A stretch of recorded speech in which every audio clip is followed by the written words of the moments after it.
చెప్పిన అందిన వార్త ఎమ్మెల్సీ కవితకు ఊహించని షాక్. మరోసారి సుప్రీంకోర్టు సంచలనం అంటూ లేటెస్ట్ అప్డేట్ అయితే రావడం జరిగిందండి. సో ఆ వివరాలు ఏంటనేది కూడా వీడియోలో తెలుసుకుందాం. వీడియోని చివరి వరకు చూడండి, అర్థమవుతుంది. మొదటిసారి ఛానల్ వస్తే తప్పకుండా సబ్స్క్రైబ్ చేసుకొని చూస్తున్నారు కానీ లైక్ చేయడం మర్చిపోతున్నారు. వెంటనే లైక్ చేయండి. వివరాలకి అయితే వెళ్తే రాజకీయాల్లో ప్రకంపనలు సృష్టించినటువంటి ఢిల్లీ లిక్కర్ స్కామ్ కేసులో కీలక పరిణామం చోటు చేసుకుంది. ఈ కేసులో ఆరోపణలు ఎదుర్కొంటున్న అరవింద్ కేజ్రీవాల్, మనీష్ సిసోడియా, కల్వకుంట్ల కవిత సహా 23 మంది నిందితులు ఢిల్లీ హైకోర్టు సోమవారం నోటీసులు అయితే జారీ చేసింది.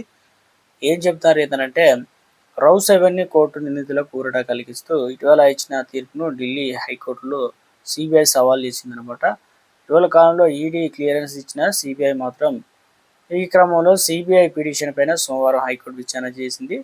అయితే సిబిఐ తరఫున సొలిసిటర్ జనరల్ తుషార్ మెహతా వాదన వినిపించింది. సిబిఐ దాఖలు చేసిన రివిజన్ పిటిషన్ పైన వివరణ ఇవ్వాలని ఆదేశించిందనమాట. విచారణ సందర్భంగా సిబిఐ తరఫున హాజరైన సొలిసిటర్ జనరల్ తుషార్ మెహతా వాదనలు వినిపిస్తూ విచారణ అధికారిపై కోర్టు చేసిన వ్యాఖ్యలు దర్యాప్తు సంస్థలు మనోధైర్యాన్ని దెబ్బతీసేలా ఉన్నాయని చెప్పేసి తెలియజేసింది. దీనిపైన స్పందించిన హైకోర్టు దర్యాప్తు సంస్థ విచారణ అధికారిపై ట్రయల్ కోర్టు వేసిన ప్రతికూల వ్యాఖ్యలపై స్టే విధిస్తూ కీలక ఉత్తర్వులు అయితే జారీ చేసింది. అంతేకాకుండా సిబిఐ కేసులో నిందితులు విడుదల అయ్యారు కాబట్టి ఈడీ దాఖలు చేసిన మనీ లాండరింగ్ కేసు విచారణను కూడా నిలిపేయాలని చెప్పేసి నిందితుల తరఫున న్యాయవాదులు కోరగా హైకోర్టు భిన్నంగా స్పందించింది. సిబిఐ రివిజన్ పిటిషన్ పైన నిర్ణయం తీసుకునేటువంటి వరకు మనీ లాండరింగ్ కేసు విచారణ వాయిదా వేయాలని ట్రయల్ కోర్టు కూడా సూచించింది.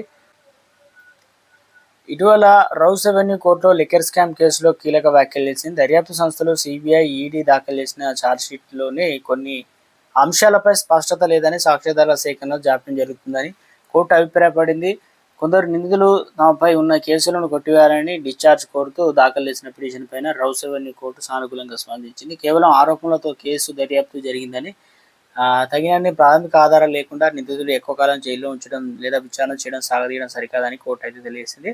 అయితే ఈ క్రమంలో 23 మంది నిందితులపై ఉన్నటువంటి అభియోగాలు కోర్టు కొట్టివేస్తూ వారి లిక్కర్ పాలసీ కేసు నుంచి విముక్తి కల్పించింది. సిబిఐ ప్రస్తుతం ఈ అంశాలన్నింటినీ ఢిల్లీ హైకోర్టులో సవాల్ చేసింది. ఆప్ ప్రభుత్వ హయాంలో జరిగిన లిక్కర్ పాలసీ స్కామ్లో భారీగా ముడుపులు చేతులు మారాయని, దీని వెనుక ఉన్న సౌత్ గ్రూప్ ఇతర రాజకీయ నేతల ప్రమేయాన్ని నిరూపించడానికి మరింత లోతుగా దర్యాప్తు జరగాలని సిబిఐ వాదిస్తుంది. ఈ కేసు తదుపరి విచారణ మార్చి 16 వరకు అయితే ఢిల్లీ హైకోర్టు వాయిదా వేసింది. మొత్తం మీద ఇటీవల కాలంలో క్లీన్ చిట్ అయితే వచ్చిన తర్వాత సిబిఐ మరోసారి ఢిల్లీ హైకోర్టులో పిటిషన్ వేయడం, ఇవన్నీ కూడా ఇటీవల కాలంలో తెలంగాణ రాష్ట్ర రాజకీయంలో తనపైన కవిత మాత్రం క్లియర్గా తన వల్లే బీఆర్ఎస్ పార్టీ ఓడిపోయిందని చెప్పడం, తర్వాత కేసీఆర్ ఫోటో సైతం పెట్టుకోకుండా తాను 2-3 నెలల్లో ఒక కొత్త పార్టీని స్థాపిస్తానని చెప్పడం రాజకీయంలో హాట్ టాపిక్గా మారింది. ఇప్పుడు తెలంగాణ రాష్ట్ర వ్యాప్తంగా ఇది హాట్ టాపిక్గా మారింది అంటున్నారు. చూడాలి మరి ఏ రకంగా హైకోర్టు నిర్ణయం తీసుకుంటుంది ఏంటనేది కూడా సంచలనంగా మారింది అంటున్నారు రాజకీయాలు.